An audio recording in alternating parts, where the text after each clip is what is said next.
Michael Jordan, sinuot ang sapatos ni Penny Hardaway noong Game 3, 1995 Eastern Conference Finals.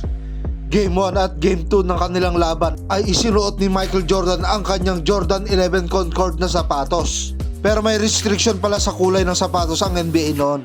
Pinagmultan nila ng $5,000 si Michael Jordan. Kasi nga bawal ang primary white na sapatos sa polisiya ng NBA noon. At nung time na yon ay wala pang Jordan 11 Black Concord.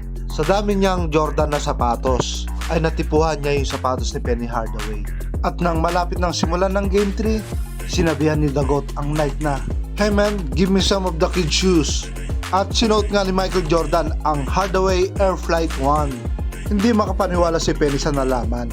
Sinabi ni Penny, "How many pairs do you need? Do you need mine?" At hindi makapaniwala si Penny na suot ni MJ yung sapatos niya. At dito na nga, nagsimula na silang maglaro na magkaparehas ang sapatos. At noong May 12, 1995, umiskor si MJ ng 40 points, ngunit ito ay talo. Habang si Penny Hardaway naman ay umiskor ng 19 points. Ito yung laro na hindi makakalimutan ni Penny, ang pagsuot ni MJ ng Hardaway Air Flight 1. Isang karangalan ito para kay Penny at respeto naman ni MJ sa kanya. Huwag yang Orlando sa score na 110-101.